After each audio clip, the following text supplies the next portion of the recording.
নমস্কাৰ বন্ধুসকল, অনলাইন সহাৰি চেনেললৈ আপোনালোক সকলোকে পুনৰবাৰ স্বাগতম জনাইছোঁ। আজিৰ ভিডিঅ'টোত মই দেখাব গৈ আছোঁ আপোনালোকে ঘৰতে বহি ড্ৰাইভিং বা লাৰ্ণাৰ লাইচেন্স কেনেকৈ পাব পাৰিব। কোনো আৰটি অফিচ যাব নালাগে, আপোনালোকে নিজৰ মোবাইলৰ জৰিয়তে আবেদন কৰি উলিয়াব পাৰিব। গতিকে ভিডিঅ'টো আৰম্ভ কৰোঁ। আপোনালোকে যিকোনো ব্ৰাউজাৰত গৈ পৰিবহণ সেৱা বুলি সাৰ্চ কৰিব লাগিব। আপুনি গুগল ক্ৰম ইউজ কৰিব পাৰে বা ফায়াৰফক্স ইউজ কৰিব পাৰে, আপোনাৰ কথা। ইয়াতে পৰিবহণ সেৱা বুলি সাৰ্চ কৰাৰ পাছত ইয়াতে যোনটো অফিচিয়েল ৱেবছাইট যোনটো প্ৰথমতে ওলাব তাতে ক্লিক কৰিব। যোনটো প্ৰথম অপশ্যন ওলাইছে ড্ৰাইভাৰ্ছ অবলিক লাৰ্ণাৰ লাইচেন্স, ইয়াতে ক্লিক কৰিব। ক্লিক কৰাৰ পাছতে ষ্টেটছবোৰ আহিব। আমাৰ ইণ্ডিয়াত যিমান ষ্টেটছ আছে, ৰাজ্য আছে, সেই গোটেইবোৰ ওলাব। সেই ৰাজ্যবোৰ ওলোৱাৰ পাছতে আপোনালোকে অসম ছিলেক্ট কৰিব, যোনটো আছাম বুলি ইয়াতে ওলাব অৰুণাচলৰ তলতে। তাতে ছিলেক্ট কৰিব আছাম বুলি। আছাম ছিলেক্ট কৰাৰ পাছতে যোনটো মেইন ৱেবছাইট হ'ব অসমৰ আমাৰ ষ্টেট গভৰ্ণমেণ্টৰ, তাতে ৰিডাইৰেক্ট হৈ যাব। ইয়াতে ৰিডাইৰেক্ট হৈ যোৱাৰ পাছতে মই অলৰেডি লাৰ্ণাৰ লাইচেন্সখন এপ্লাই কৰিলোঁ। অতি সহজ। এই লাৰ্ণাৰ লাইচেন্স অপশ্যনটোত ক্লিক কৰি যোনটো প্ৰথম অপশ্যনটো আছে তাতে ক্লিক কৰি লাৰ্ণাৰ লাইচেন্স এপ্লাই কৰিব পাৰি। এতিয়া মই যিটো কৰি আছোঁ অনলাইন LL টেষ্ট, সেইটোত এক্সাম এটা দিব লাগে। যেতিয়া আপুনি লাৰ্ণাৰৰ কাৰণে এপ্লাই কৰিব, সেই এক্সাম এটা দিব লাগে। এই এক্সামটো পাছ নকৰিলে আপুনি লাৰ্ণাৰখন নাপাব। গতিকে এক্সামটো কেনেকৈ দি পাছ কৰিব সেইটো আজি দেখুৱাম মই। ইয়াতে LL এপ্লিকেশ্যন নাম্বাৰ, যেতিয়া আপুনি এপ্লাই কৰিব লাৰ্ণাৰ লাইচেন্সৰ কাৰণে, তেতিয়া এটা এপ্লিকেশ্যন নাম্বাৰ জেনেৰেট হ'ব। সেইটো জেনেৰেট হোৱা নাম্বাৰটো ইয়াতে দিব লাগিব। তাৰপিছত কেপচা কোডটো দিয়া আছে ছাইডত। এই কেপচা কোড ইয়াতে ফিল আপ কৰাৰ পাছত ছাবমিট কৰিব লাগিব। মই কেপচা কোডটো ফিল আপ কৰি আছোঁ। ইয়াতে স্মল লেটাৰত থাকিব, গতিকে আপোনালোকে স্মল লেটাৰে কৰিব। এইটো I নিদিব, LA হ'ব। সেইটো চাওক, এপ্লিকেণ্টৰ ডেট অফ বাৰ্থ প্ৰথমতে ছিলেক্ট কৰিব লাগিব, ডে মান্থ ইয়েৰ। আৰু তাৰপাছতে আপোনাৰ মোবাইল নাম্বাৰত এটা মেছেজ যাব, কংগ্ৰেচুলেশ্যন বুলি এটা মেছেজ। তাতে এপ্লিকেশ্যন নাম্বাৰ আৰু এটা পাছৱৰ্ড থাকিব লাষ্টৰ ছাইডে।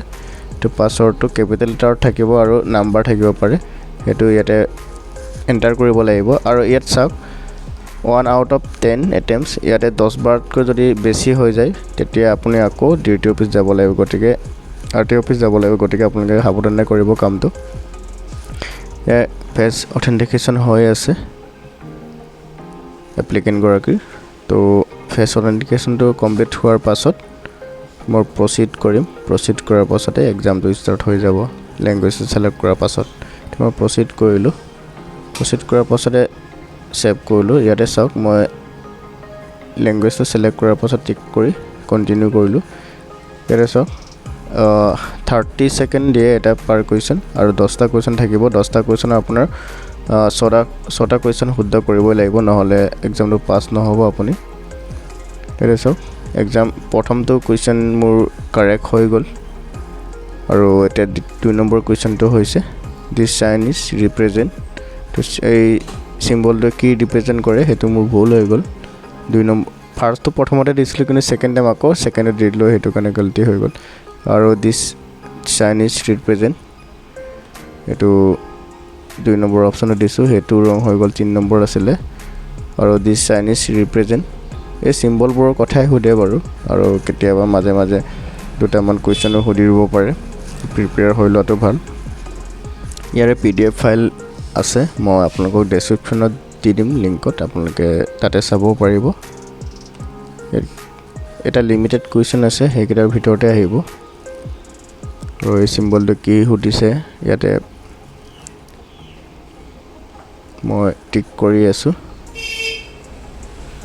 এই প্ৰথম অপশ্যনটোৱে আছিলে, মই বেছি কনফিউজনত তলৰটো দি দিলোঁ। এতিয়া 6টা কুৱেশ্যন শুদ্ধ নহ'লে আপোনালোকৰ কিন্তু এক্সামটো পাছ নহ'ব। তো 6টা কুৱেশ্যনটো মাষ্ট বি শুদ্ধ হ'বই লাগিব, নহ'লে আকৌ পে'মেণ্ট কৰি ৰিপে'মেণ্ট কৰি আপোনালোকে এক্সামটো দিবগৈ লাগিব। গতিকে বি কেয়াৰফুল, আপোনালোকে ভালকৈ প্ৰিপেয়াৰ হৈ দিব এক্সামটো, নিজে যদি দিব যায়। আৰু কুৱেশ্যনবোৰ এবাৰ হ'লেও চাই ল'ব। মই PDF ফাইলটো দি দিম, ডেছক্ৰিপশ্যনত লিংক দি দিম মই, আপোনালোকে ডাউনলোড কৰি ল'ব। এইটো গণ্ডগোল হৈ গ'ল।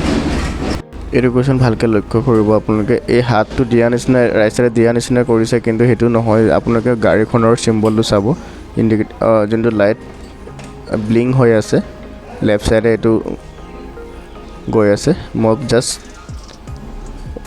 পাছ কৰিলোঁ একদম 10 out of 6 পালোঁ গতিকে পাছ হৈ গ'লোঁ ইয়াতে click to view learner licence তাত ক্লিক কৰাৰ পাছতে যোনটো মেছেজ যাব মোবাইল নাম্বাৰত সেইটো মেছেজটো ইয়াতে পুট আপ কৰাৰ পাছত লাৰ্ণাৰ লাইচেন্সখন শ্ব' হৈ যাব গতিকে আপোনালোকে এনেকৈ এক্সামটো পাছ কৰিব পাৰিব আৰু কিবা জানিবলগীয়া থাকিলে বা কিবা সুধিবলগীয়া থাকিলে কমেণ্ট কৰিব লগতে সম্পূৰ্ণ ভিডিঅ' লাগে যদি লাৰ্ণাৰ লাইচেন্সৰ পৰা এপ্লাই কেনেকৈ কৰিব এভৰিথিং যদি আপোনালোকক লাগে ফটোজ বা ডকুমেণ্টছ কেনেকৈ আপলোড কৰিব এভৰিথিং যদি আপোনালোক লাগে আৰু 40 বছৰ ওপৰৰ যদি ব্যক্তি হয় তেনেহ'লে কি কৰিব লাগে সেইটো যদি জানিব বিচাৰে তেন্তে মোক কমেণ্ট কৰিব আপোনালোকক মই নিশ্চয় ভিডিঅ' বনাই দেখুৱাম ধন্যবাদ